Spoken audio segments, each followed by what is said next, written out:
आज हम बात करेंगे भारत के सैन्य दोस्तों की। ये एक ऐसा नेटवर्क है जो किसी नक्शे पर नहीं दिखता, बल्कि ये बनता है साझा सैन्य अभ्यासों से। और यही नेटवर्क आज भारत की ग्लोबल पावर की कहानी कह रहा है। तो चलिए इस पहेली को सुलझाते हैं। ये जो नाम दिख रहे हैं ना, ये सिर्फ एक लिस्ट नहीं है। असल में ये भारत की स्ट्रेटेजिक दोस्ती का नक्शा है। ये हमें बताता है कि इंडिया दुनिया के साथ अपने रिश्ते कैसे गढ़ रहा है। तो आइए इसके एक एक हिस्से को जोड़कर पूरी तस्वीर देखते हैं। अच्छा, सबसे पहले तो ये समझना जरूरी है कि ये जॉइंट मिलिट्री एक्सरसाइज आखिर होती क्या है। देखिए, बहुत सीधे शब्दों में कहें तो ये दो या दो से ज्यादा देशों की सेनाओं की एक साथ ट्रेनिंग होती है। पर इसका मकसद सिर्फ लड़ने की तकनीक सीखना नहीं है। असली मकसद है एक दूसरे के काम करने का तरीका समझना, आपस में भरोसा बढ़ाना और सबसे जरूरी, किसी मुश्किल वक्त में एक साथ मिलकर काम करने की तैयारी करना। भारत की कोई भी स्ट्रैटेजी हमेशा उसके पड़ोस से ही शुरू होती है। तो चलिए सबसे पहले देखते हैं कि भारत अपने सबसे करीबी देशों के साथ मिलकर कैसे काम कर रहा है। तो सबसे पहले बात करते हैं श्रीलंका की। मित्र शक्ति और स्लाइनेक्स, ये जो एक्सरसाइज हैं, ये इंडियन ओशन में समुद्री सुरक्षा के लिए बहुत जरूरी हैं। और इनके नाम में ही देखिए इस रिश्ते की पूरी कहानी छिपी है, दोस्ती और आपसी सहयोग की। अब चलते हैं नेपाल की तरफ। यहां होती है सूर्य किरण एक्सरसाइज। ये भारत और नेपाल के बीच एक बहुत ही अहम सैन्य अभ्यास है। ये दोनों देशों के जो गहरे ऐतिहासिक और सांस्कृतिक रिश्ते हैं ना, उनको मिलिट्री लेवल पर भी मजबूत करता है। बिल्कुल इसी तरह बांग्लादेश के साथ होती है बोंगो सागर नेवल एक्सरसाइज। ये बे ऑफ बंगाल यानी बंगाल की खाड़ी में स्थिरता और सुरक्षा के लिए बेहद जरूरी है। और यहाँ एक दिलचस्प बात है, ये जो दोस्ती एक्सरसाइज है ना, ये कोई दो तरफा नहीं है, ये एक ट्राइलेटरल एक्सरसाइज है। मतलब इसमें भारत, श्रीलंका और मालदीव तीनों देश शामिल हैं। इससे पता चलता है कि भारत रीजनल सिक्योरिटी को एक सामूहिक जिम्मेदारी मानता है। तो पड़ोस से अब आगे बढ़ते हैं, बात करते हैं उन बड़ी ग्लोबल पावर्स की जिनके साथ भारत के मिलिट्री रिश्ते लगातार और गहरे हो रहे हैं। ये वो पार्टनरशिप्स हैं जो आज दुनिया में भारत की भूमिका तय कर रही हैं। इस लिस्ट में सबसे पहले आता है जापान। और जरा देखिए कि ये पार्टनरशिप कितनी गहरी है। आर्मी के लिए है धर्मगार्जिन, एयरफोर्स के लिए शिन्यू मैत्री और वीर गार्जिन, और नेवी के लिए जिमेक्स। ये साफ दिखाता है कि दोनों देशों के बीच मिलिट्री सहयोग हर लेवल पर कितना मजबूत है। इसके बाद नंबर आता है अमेरिका का। युद्ध अभ्यास वज्र प्रहार, नाम से ही इनकी गंभीरता का अंदाजा लग जाता है। और फिर है टाइगर ट्रायम्फ, जो एक ट्राई सर्विस एक्सरसाइज है, यानी इसमें आर्मी, नेवी, एयरफोर्स तीनों एक साथ होती हैं। ये पार्टनरशिप बहुत ही एडवांस्ड और स्ट्रेटेजिक लेवल की है। फ्रांस के साथ भी भारत की पार्टनरशिप तीनों सेनाओं तक फैली हुई है। आर्मी के लिए शक्ति, नेवी के लिए वरुण और एयरफोर्स के लिए गरुड़। ये दिखाता है कि इंडो पैसिफिक रीजन में दोनों देशों के हित कितने जुड़े हुए हैं। और हाँ, ब्रिटेन के साथ अजय वॉरियर और कोंकण जैसी एक्सरसाइज ये दिखाती हैं कि कैसे एक पुराने ऐतिहासिक रिश्ते को आज की जरूरतों के हिसाब से एक नया रूप दिया जा रहा है। लेकिन भारत की सैन्य संबंधों का ये दायरा सिर्फ कुछ गिने चुने देशों तक ही सीमित नहीं है, ये पूरी दुनिया में फैला हुआ है। चलिए अब जरा तेजी से देखते हैं कि ये नेटवर्क असल में कितना विशाल है। क्वाड के एक और अहम सदस्य ऑस्ट्रेलिया के साथ होती है नेवल एक्सरसाइज ऑज़िंडेक्स। ये इंडो पैसिफिक में समुद्री सुरक्षा का एक मजबूत पिलर है। थोड़ा और पूरब की ओर देखें तो वियतनाम के साथ विनबेक्स एक्सरसाइज, ये आसियान देशों के साथ भारत के गहरे होते रिश्तों और उसकी एक्ट ईस्ट पॉलिसी का एक बड़ा सिंबल है। और बात सिर्फ इंडो पैसिफिक की नहीं है, मिडिल ईस्ट में भी भारत अपनी छाप छोड़ रहा है।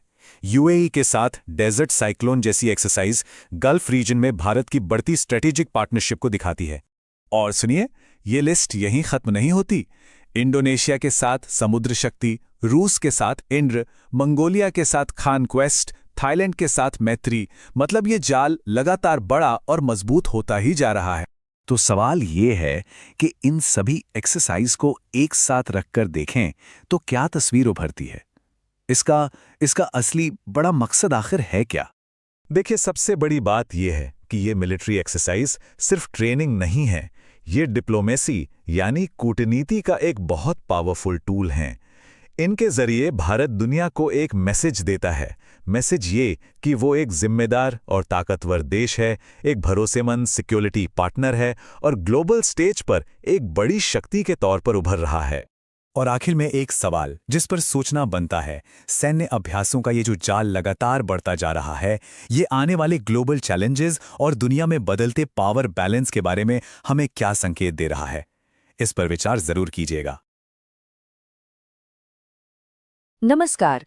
आज हम भारत के संयुक्त सैन्य अभ्यासों की दुनिया में गोता लगाएंगे। मतलब हम ये समझने की कोशिश करेंगे कि ये अभ्यास वैश्विक मंच पर भारत की भूमिका के बारे में क्या बताते हैं। तो हमारी आज की पड़ताल का आधार है ये सूची। इसमें दुनिया भर के देशों के साथ भारत के सैन्य अभ्यासों के नाम हैं। सुनने में तो ये सिर्फ कुछ नाम लगते हैं, है ना? युद्ध अभ्यास, वरुण, मित्र शक्ति, मालाबार।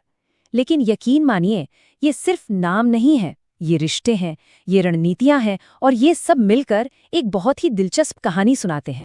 तो सवाल ये उठता है कि आखिर ये नाम हमें भारत की ग्लोबल भूमिका के बारे में क्या कहानी बताते हैं। चलिए इसे समझना शुरू करते हैं। अब देखिए, इस लंबी चौड़ी लिस्ट को अगर हम एक एक करके देखेंगे तो शायद हम खो जाएंगे। तो बेहतर यह है कि इसे कुछ खास थीमों में बांट कर समझें। इससे ना पूरी पिक्चर एकदम क्लियर हो जाएगी।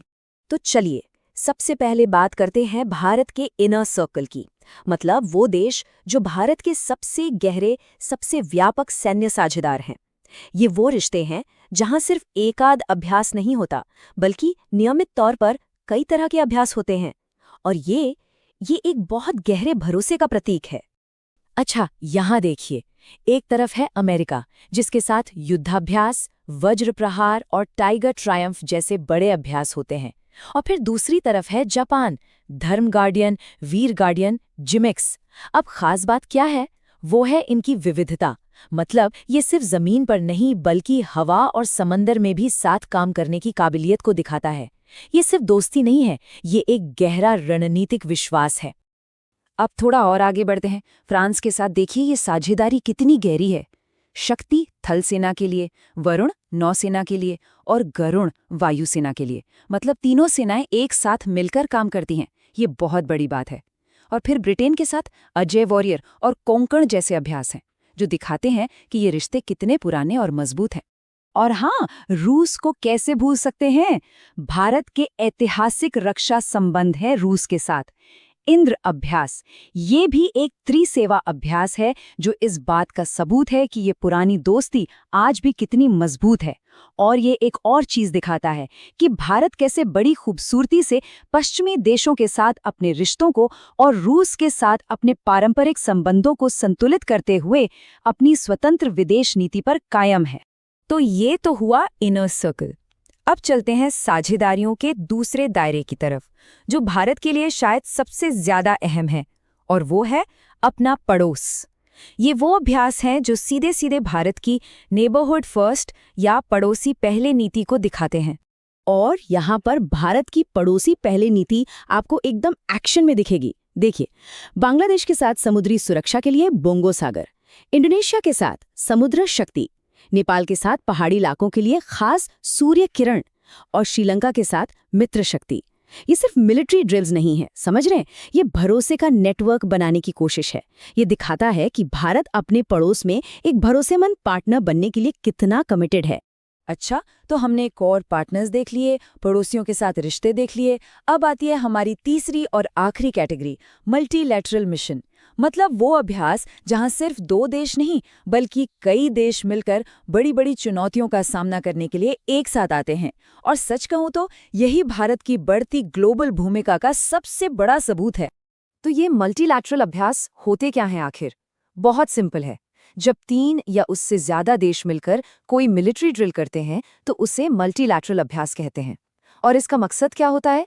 इसका मकसद होता है कि बड़ी चुनौतियों से, जैसे समुद्री डकैती हो गई या फिर आतंकवाद, इनसे निपटने के लिए एक दूसरे के साथ तालमेल बिठाना। यहाँ कुछ बड़े एग्जाम्पल्स देखिए। दोस्ती अभ्यास, इसमें भारत, श्रीलंका और मालदीव हिंद महासागर में एक दूसरे का साथ देते हैं। फिर है मालाबार, ये तो बहुत ही हाई लेवल और कॉम्प्लेक्स नेवल ड्रिल है। और सी ड्रैगन में कई देश एक साथ मिलकर एंटी सबमरीन वॉरफेयर की प्रैक्टिस करते हैं। अब ये अभ्यास क्या दिखाते हैं? ये दिखाते हैं कि भारत अब सिर्फ अपने हितों की रक्षा करने वाला देश नहीं रहा, बल्कि ग्लोबल सिक्योरिटी जैसे बड़े मुद्दों पर एक जिम्मेदार और सहयोगी खिलाड़ी बनकर उभर रहा है। तो ठीक है, हमने अलग अलग तरह के अभ्यास देख लिए, पर सवाल ये है कि इन सबका मतलब क्या है। चलिए अब इन सारे धागों को जोड़कर देखते हैं कि आखिर ये पूरी तस्वीर दिखती कैसी है। तो जैसा कि हमने शुरू में कहा था, ये सिर्फ नामों की एक लिस्ट नहीं है, ये विश्वास, रणनीति और साझा हितों का एक पूरा नेटवर्क है। सोचिए, हर अभ्यास एक धागे की तरह है और ये सारे धागे मिलकर एक मजबूत रणनीतिक जाल बुनते हैं। एक ऐसा जाल जो न सिर्फ भारत की रक्षा करता है, बल्कि पूरे क्षेत्र में स्थिरता लाने में भी मदद करता है।